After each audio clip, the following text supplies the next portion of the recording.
winter garden is the centerpiece of the Biltmore house, and a beautifully designed one it is. Of course, you can find extraordinary residences all over the world, and not just on land. A cruise of nautical homes now from John Blackstone.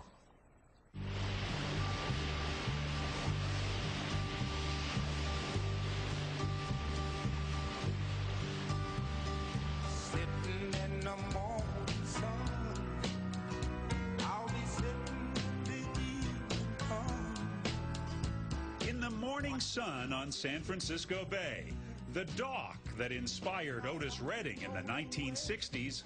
This is the bay, and this is a dock, and he was sitting here.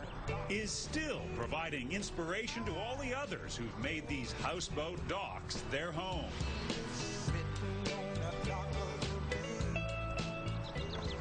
Stan Barbarich and his wife Sonia have been living here more than 20 years. It changes your view of where you live and how you live your life because you're surrounded by the natural world. But in these natural surroundings, the architecture is often anything but natural. There's one called the Owl, and one fashioned as the Taj Mahal, another seemingly designed for a princess. There are tugboats and ferries converted into homes. This waterborne community in the town of Sausalito, across the bay from San Francisco, has long been known as a home to free spirits. Anytime someone could make a floatable base or find one, and then they just built whatever they wanted. There were no codes, and so whatever a person could dream, they made. On a houseboat out on the bay, and the waves rolled in and they washed him away. The first homes here in the 1800s were floating summer cottages they called arks. After the 1906 earthquake destroyed much of San Francisco, many arks became permanent homes. When shipyards here closed after World War II, former workers and war vets moved into discarded boats. In the 60s, discovered by dreamers, curmudgeons, ne'er-do-wells, and some that did very well. I feel it in my fingers, I feel it in my toes.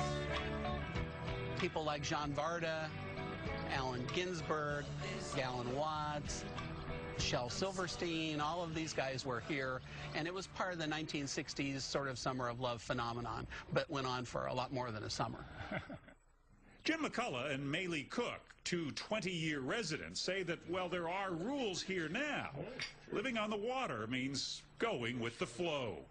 It's like living in a piece of kinetic sculpture. I mean, just coming out, everything is moving, it looks different every day, and that's fun. There's a sense of community, too. I mean, the fact that you are here with other people, we're all kind of in the same boat, no pun intended, and you do look out for each other. While the houseboats of San Francisco Bay are perhaps the most celebrated, there are others in Portland, Seattle, and Vancouver. Some wonderful, wonderful, eclectic homes up and down the coast. Dan Wittenberg designs floating homes in Vancouver. How would you like to live on an island? It's a totally different thing than living on land where you have fences and that kind of thing. You got your own island.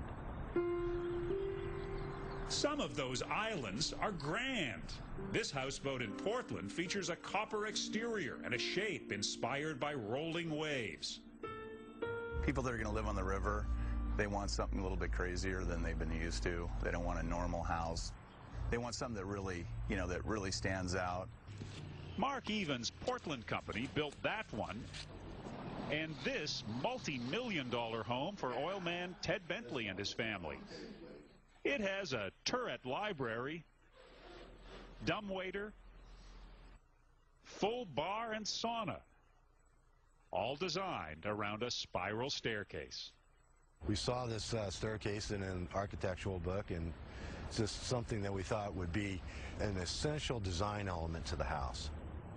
The almost 4,000 square foot home was floated 30 miles downriver to its slip. This is your front yard. This is it, front yard, backyard, side yard, all of the good stuff, Treasure Island, Alcatraz, and the city, of course, San Francisco. And for longtime residents like Cornell Ross and Pam Bousquet, their eclectic Sausalito community is a setting like no other. There is something just special about the lighting in the lagoon here. When the sun goes down or just before it goes down, everything turns golden.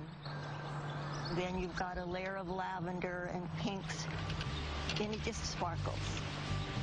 Maybe that's why Otis Redding sat here so long.